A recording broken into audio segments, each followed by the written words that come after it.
Welcome to the Tuesday edition of Juan's World, and we're going to do some cooking today. And it's going to be what I'm going to call nostalgic cooking because it's an old recipe from my childhood. When I lived in South Australia, we used to have roast lamb on Sundays, and that was like what we sometimes used to call 365 meat, the meat that you could have every day of the year because it was very cheap. There were more sheep in Australia when I was growing up than there were people. I think, if I remember correctly, there were 10 million people and 12 million sheep. So you could have lamb pretty much all the time. I mean, we didn't have expensive cuts every day of the week, but we did have a roast, a joint as they call it. Could be a shoulder or a leg. But on special occasions, we used to have roast chicken. And chickens were expensive and they were difficult to come by. But for birthdays and for Christmas, we used to have a roast chicken with all the trimmings. And that included sage and onion stuffing, bread sauce, special gravy, roast potatoes, some kind of vegetable, and that was a real treat. And I'm going to try to recreate it here now. So let's get started.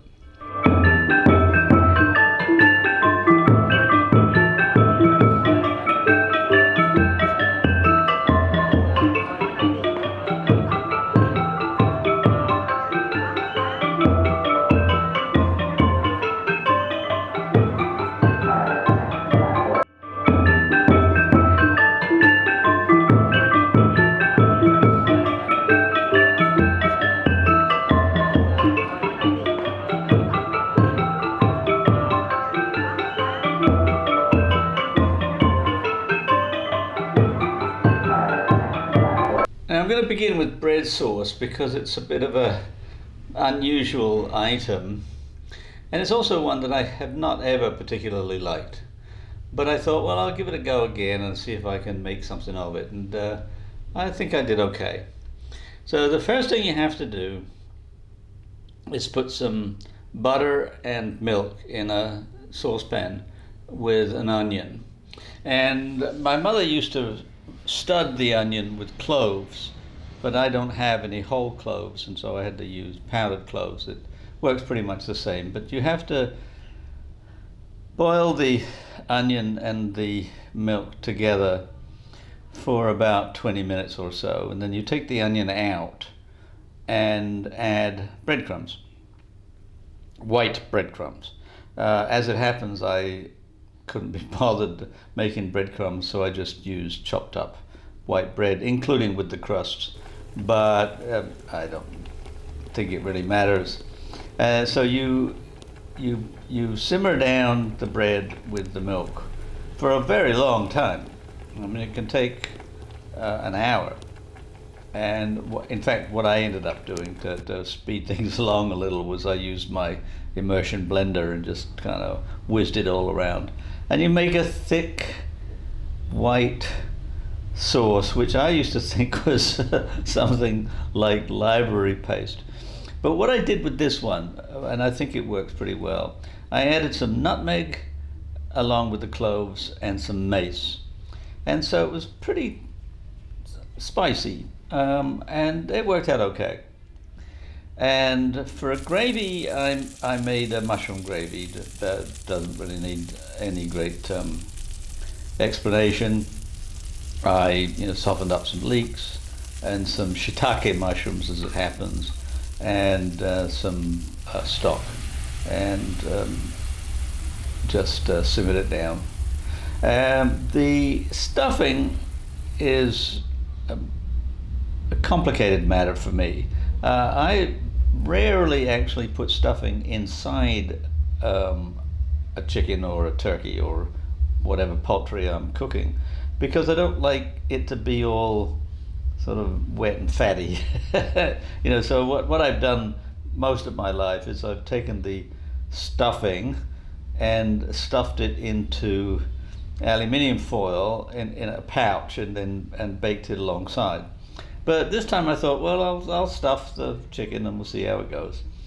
So more bread, you chop it up into cubes and add sage and onion, because it's sage and onion stuffing. So sage and onion or leeks. I mean, I really think it's is all about the same in a way. But I used onions, sage, and bread, and then a little bit of moistening. I think I used butter here at first, and then just a tiny bit of broth, and put it all together in a skillet. Like stir it all around under low heat, and then when you have the time, stuff it into the cavity. And as it happens, I had way too much, so that I ended up with some in the cavity and some in my aluminium pouch. And for the chicken, I basted it with duck fat. Back in New York, I pretty much always had goose fat on hand, because I used to roast a goose at Christmas and sometimes at Michaelmas and maybe some other time. But when you roast a goose, you have like mountains of fat. And so I used to have a little bowl of it in the fridge, and when I wanted to roast a chicken, I would just baste it along with the goose fat. Well, I have duck fat here, but it's pretty much the same. Now here's the thing. In the past, when I roasted a chicken, I've what they call spatchcocked it. That is, I've cut it down the back and opened it up kind of butterfly fashion, so that all of the skin is on the top, so that when you roast it in the oven, then all of the skin gets nice and crispy. But I have a rotisserie. So I thought, well, let's try the rotisserie with the chicken and see what happens. So I threaded the chicken on the rotisserie and put it in the oven. Put the onion from the bread sauce plus some potatoes into a pan to go in as well, so that they could roast. And off we go to the races. And it was just as I've always experienced when I was a little boy. I mean, it's the same kind of experience. I used to always get the drumstick. My father used to get a drumstick. I used to get a drumstick.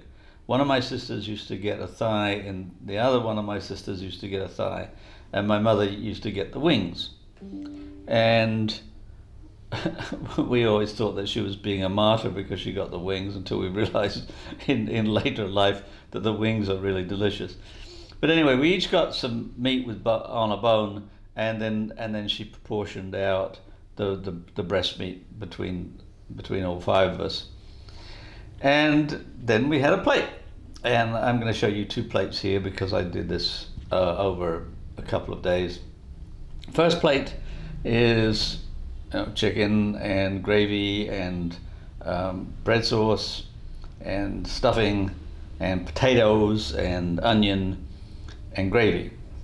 I didn't have a vegetable to go with it on the first day. But the second day I made another plate similar, but I had some spinach. And so that was 2 days. And then what I did after that was something similar to what my mother used to do. When she was done with the meal, she would take the carcass and put it in some stock and boil it up along with some vegetables and make it a chicken soup. And so I did that as well. I used carrots and celery and onions and leeks, and I also added some farfalle because I like chicken noodle soup as well. So chicken and pasta is pretty delicious. And that was, for me, that was a week on one chicken, because I also, before I put the carcass in to make soup, I took off a good bit of the breast meat and I made chicken sandwiches. And so it was a lot of meals for one person with one chicken, but it was very nostalgic, and I'm glad I did it. And so Friday I'm going to go back to something or other that I don't know yet, but meanwhile, have a great week. Please tell your friends about my videos, please like, please subscribe, and I will see you on Friday.